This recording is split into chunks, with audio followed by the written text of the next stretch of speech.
Okay Jitender గారు, BRS version విందాం వాళ్ళు ఏం చెప్తారో విందాం. మనతో పాటు దిలీప్ రెడ్డి గారు ఉన్నారు. దిలీప్ రెడ్డి గారు ఏం చెప్తారు అసలు కాళేశ్వరం అంశానికి సంబంధించి?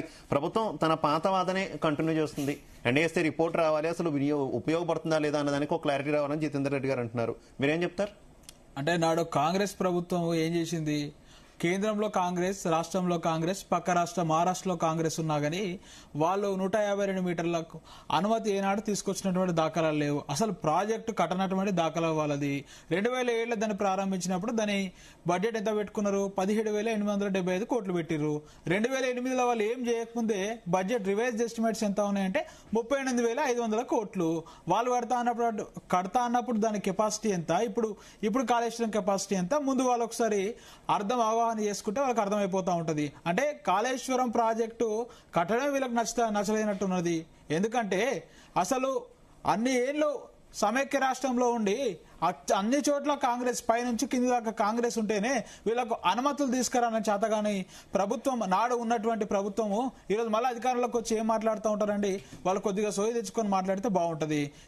ఇంకొకటి, ఇప్పుడు మేమేందంటే కాళేశ్వరం ప్రాజెక్టు లేకపోతే నీళ్లు ఎత్తిపోస్తే నీళ్ళు వస్తాయని మాకు తెలుసు. వాళ్ళకేంది రైతులకు నీళ్ళు ఎట్లా ఇస్తామంటే వాళ్ళ ముఖ్యమంత్రి గారు ఏం మాట్లాడారు మనం చూసినాం కదా. వాళ్ళ రక్తం కలితే వస్తుంది అంటాడు. నిన్న వాళ్ళ ఎమ్మెల్సీ గారు అద్దంకి దయాకర్ గారు మాట్లాడతారు, క్షుద్ర పూజలు చేస్తూనే వానలు పడుకుంటా అంటారు. అంటే వీళ్ళు ఎంతసేపు ఇటువంటి పనికిరాని వాదనలు చేయడం, పనికిరాని చెత్త మాటలు మాట్లాడడం తప్ప నీళ్ళెట్టియాల సోయి లేదు. ఇప్పటికీ సరే అదృష్టం బాగుంది, ఎల్లంపల్లి క్యాచ్మెంట్ ఏరియాలో వర్షాలు పట్టి ఇప్పుడు నంది పంప్ హౌస్ కానీ గాయత్రి పంప్ హౌస్ కానీ ఆ రోజు ఇప్పుడు ఆ పంప్ హౌస్లు హాన్ చేస్తా ఉన్నారు, నీళ్ళు వస్తూ ఉన్నాయి. అది అప్పుడు అసలు ఎల్లంపల్లి 2016లో ఎవరు కంప్లీట్ చేసిరండి? వాళ్ళు ఎప్పుడో స్టార్ట్ చేసినాం అంటే 2016లో ఎల్లంపల్లిని కంప్లీట్ చేసింది కేసీఆర్ గారి ప్రభుత్వం, కేసీఆర్ గారి హయాంలో కంప్లీట్ చేసిర్రు. ఇవన్నీ చూస్తూ ఉంటే అసలు ఈ రాష్ట్రంలో అసలు నీళ్ళు ఇచ్చింది ఎవరు, రాష్ట్రంలో నీటి చుక్క అనేది పారించింది ఎవరు, ప్రజలకు అందరికి అర్థమైతా ఉన్నది కదా. ఈరోజు వీళ్ళు వచ్చిన తర్వాత ఏ ఒక్కటైనా కొత్తగా కట్టిర్రా, ఏ ఒక్కటైనా నిర్మించిర్రా? ఒక చిన్న ఇటుక పెట్టినటువంటి సందర్భం లేదు. ఇప్పుడు పెట్టిన పోయి ఏదో కట్టిన ఇల్లులాగా కేసీఆర్ గారు అప్పయిపోతే వీళ్ళు ఈ రోజు అక్కడ ఉన్నటువంటి మోటార్ల స్విచ్లు ఆన్ చేయ చేతనైతే లేదు వీళ్ళకి.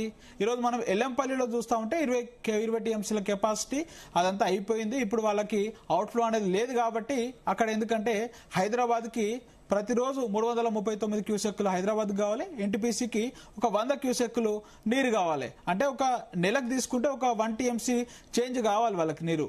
కాబట్టి ఇప్పుడు నీటిపారుదల ఏంటంటే వ్యవసాయానికి మేము ఇవ్వలేము, వీటికి తాగునీరుకు ఎన్టీపీసీకి కావాలని చెప్పేసి ఇప్పుడు అక్కడ నుంచి నీరు విడుదల చేస్తలేరు.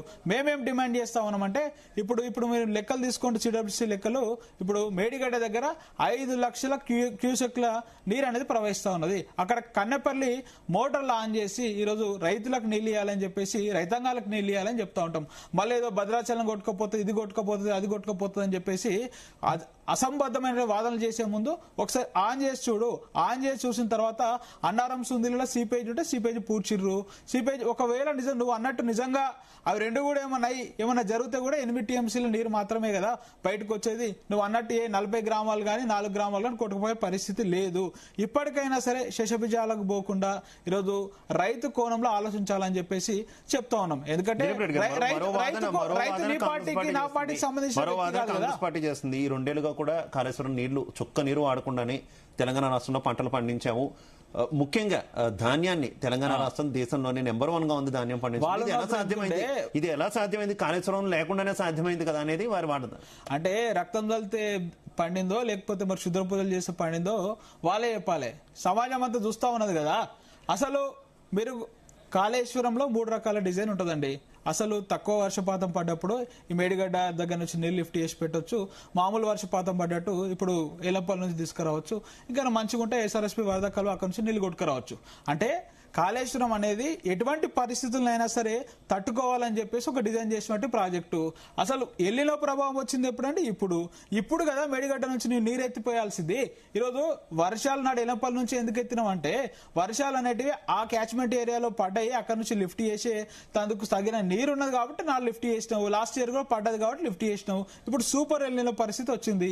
మనకు జూన్లో వర్షాలు బల్లే, జూలైలో వర్షాలు బల్లే. అంటే ఇప్పటికే మనం 2 నెలలు నష్టపోయినాము. ఇప్పుడు అక్టోబర్ వరకు ఏమైనా వరదలు ఉంటాయేమో చూసుకోవాలి. అంటే ఈ కాళేశ్వరము ఎట్లా డిజైన్ చేసిరో ఫస్ట్ అర్థం చేసుకుంటే మేము ఎల్లపల్లికెళ్ళే ఇచ్చినాము అంటే నువ్వు ఎల్లపల్లికెళ్ళే వేయాలి ఇప్పుడు ఉన్నటువంటి పరిస్థితికి.